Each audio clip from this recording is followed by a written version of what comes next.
Hello, my name is Kat, and lately I have been trying to write more, and I've been succeeding. So I thought today I would share with you guys some of the tips and tricks and techniques that I am utilizing to write more. So let's get started with kind of an obvious one, but also a favorite of mine, and that is writing sprints or timed writing sessions. If you aren't familiar with the idea of writing sprints, it is actually as simple and straightforward as it sounds. Basically, you just set a timer for 15, 20, 25, 30 minutes, whatever time length works for you. But the point is you don't want it to be so short that you can't get any work done, and you don't want it to be too long that you can't maintain momentum throughout the entire time period. Personally, I like to go for 20 minutes at a time. I've just found that length works best for me. And while writing sprints are often used to just, write and get as many words out as possible during that time period, you don't have to have word count or quantity as the goal, as the focus. Like, I'm actually revising right now, so when I set a 20-minute timed writing session, my goal is not necessarily to just get through as much as possible as fast as I can. It's to actually improve the quality of what I'm working on. So for me right now, during a 20-minute timed session, my word count might stay pretty much the same, but I'm still focused intently for the entire time and making progress in a different, less quantifiable way, which is not as fun as like the thrill of drafting and adding words. But at the end of the day, I know that my timed sessions have added up and I have made good progress. The next thing that I want to talk about is something that I'm actually kind of opposed to, and I don't want to do it, but it actually is helping and working for me, so I'm doing it. And that is going to a cafe or the library or some other workspace outside of my house. I love my apartment. I'm kind of a hermit, so I do spend more time at home than the average person does. But I love it here. I pay rent. I want to get the most out of all of this rent money, and I'm gonna be here all the time. I don't need to go anywhere. I don't need to go anywhere else. And that was actually something that drew me to wanting to write as a career. Writers can do their work at home at any hour of the day or night in their pajamas. And that right there is my dream job. But then you factor in the creative stuff and the part where you get to play God over all your characters, and there's no other job that I could do in the world. So the idea of having to get dressed and get ready and leave my apartment and go spend money at a coffee shop to sit there and work was just, I hated it. I was like, why? Putting yourself in a public situation with other people and interruptions, and I have internet and coffee at home. Why do I need to get dressed up and leave in order to have internet and coffee and work on my book? I don't need that. But then I decided to try it. I started going to a local coffee shop to write, and I was immediately frustrated and kind of offended at how well it worked for me. Here's the thing. When I'm at home, I could write, or I could read a book, or I could watch YouTube videos, or I could play a video game, or I could take a nap, or I could do anything that I want and like to do because I'm at my apartment and all my favorite things are here. But when I force myself out of my comfort zone and I take my ass to a coffee shop in order to work, I am there just to work. If I am going to be awake during normal business hours and put on makeup and real clothes and leave my apartment to go somewhere, I'm getting some work done. I'm going to be writing. I need to make all of this effort worth my time. The next thing that I'm going to talk about is scene planning. Now, I am a planner. I love planning. I love outlining. I I live for outlines. I can't not outline. Outlines just come out of my head automatically. But my outlines tend to be just big picture stuff. Like I hit the main plot points of the story, and when I'm actually drafting, I kind of am like pantsing and free writing those individual scenes, just incorporating whatever big moments I need to based on my overall outline. But I've recently taken to outlining my scenes and like really planning my scenes in depth before I write them, and it's been a game changer. So, this is how I've been planning my scenes. I know that this probably looks kind of intense at first glance, and I'm not going to get into an in-depth explanation of it right now, but if you would like to see a video of me just detailing this in depth, let me know, because I could do that video if there's interest. The basic scene planner is the top part. First, I figure out character, setting, story, and the game of the scene,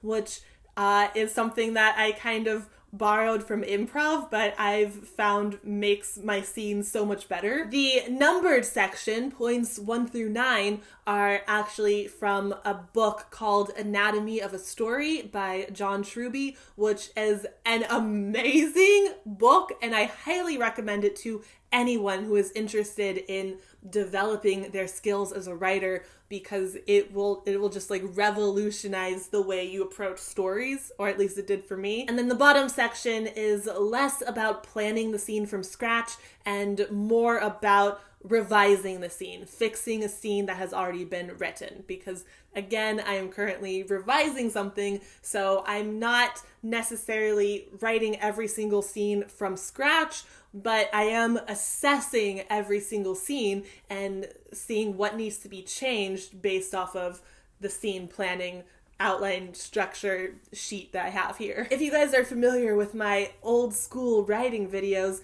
then you might recognize the very bottom part here as the 7 factors of a great novel, which I started making a video series on, and I only got through like 4 before I stopped, but I'm gonna revisit that. I think it's time to revamp the ones that I did previously, and also do for the first time the ones that I neglected previously. So more writing videos are coming, just FYI. Anyways, I've been using this scene planning strategy, and it's been working really well for me. Now, I only do this for one scene at a time. The purpose of the scene planner is to help me figure out what I'm going to write right now. So I don't want to like scene plan my entire story and have all the scenes like written in my head but not on paper. So I only plan one scene at a time, and then I write it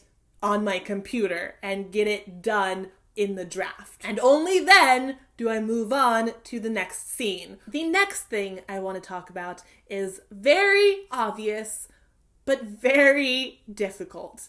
And that is to prioritize writing. Instead of being like, I wish I had more time to write, or I hope I have time to write later today. You don't hope, you don't wish, you have to do. You have to prioritize writing. You have to sacrifice other things in your schedule and make room for the writing. Hard truth, if you're watching this video right now and thinking, I wish I had more time to write, guess what? You do. You gotta cut back on the YouTube time and schedule in writing time. Prioritize it. If you're like me and you're very lazy and you're excellent at talking your way out of obligations and responsibilities, then you have to reinforce your writing time to the point that you can't talk yourself out of it. Like, the world will end if you do not complete your writing for the day. You have to have that mentality. I'm the kind of person who always seems to be running late. Like, when things are on my own schedule, I'm always running late. But the moment someone else is like relying on me, or if it's something that I don't have control over, like I have to catch a plane, you bet your ass I'm going to be at the airport on time. You have to prioritize writing the same way you would prioritize something else, like a job or catching a flight. Like, if you don't write, you're going to get fired and you're going to miss your flight and the world is going to end.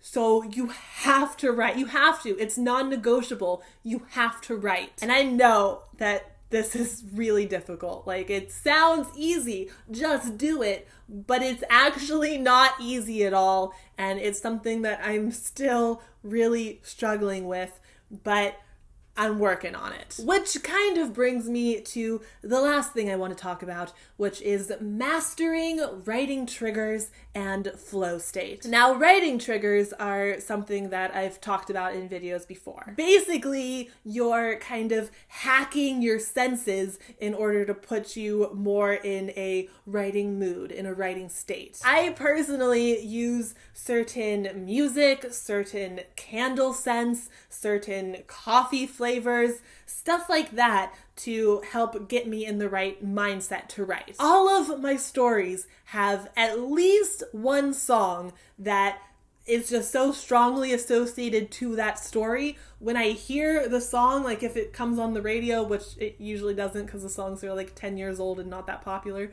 but if I hear this song, I'm immediately in my head thinking about my story. I'm immediately in the world. I'm there. Similar strategy with the candle scents and the coffee creamer. I will intentionally create these associations so that I can use them in the future for my own gain and like manipulate my senses, hack my own brain. If I'm in a mood where I really don't feel like writing, but then I listen to the song that reminds me of this project and I light the candle and the scent reminds me of the project and I drink my coffee and the flavor reminds me of my project. Like, all these things work together to put me in the state where it's like, oh, this is the state where you work on your book. I've just been triggered by all these things. I'm so accustomed to when these things are happening, I'm working, that when they happen, I'm just like, I have to work. I'm that much more like motivated, not even motivated, like obligated, like this is when I work, so I better work. So flow or flow state is basically just when you're in the zone, focused completely on whatever activity you're doing and doing it well. Whether that activity is something creative like writing or painting, or you're playing a video game or playing a sport or playing music, you can get in that state with, for writing, you're just in the zone and the words are flowing and things are connecting. It's that state, that flow state that you want to be in as much as possible. I used to think that being in the writing zone was just something that could happen on occasion and I had no control over it. It was just, I was in a good mood that day and the timing worked out somehow and the stars and planets were aligned in a certain way that helped me click into flow state and just be in that writing zone and get a lot done. I didn't even consider that I could try to trigger that or like intentionally put myself into a flow state. But then I started watching some motivational speakers on YouTube and some people who talk about flow state and who are kind of like studying it and experimenting with how to purposefully put yourself into a flow state. So I've been trying to be more intentional about putting myself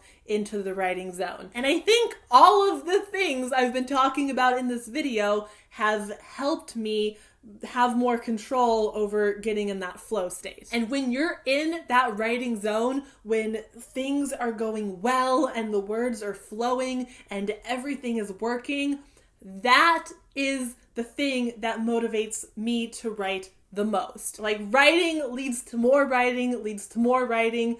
It's just like a circle of writing, but breaking into that circle initially is the hard part. And I think that's why establishing a daily habit, or at least a frequent writing habit is really going to do the most good for you, because the first week or so is going to suck.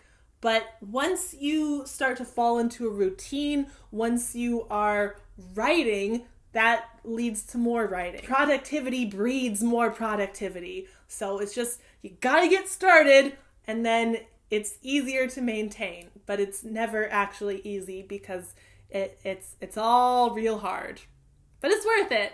I hope. It's worth it. It's worth it. It's worth it. All right, that is going to do it for this video today. Thank you so much for watching. I hope you enjoyed it. I hope you have a wonderful night, and I hope you get off YouTube and go write. Why are you still here? Go be productive.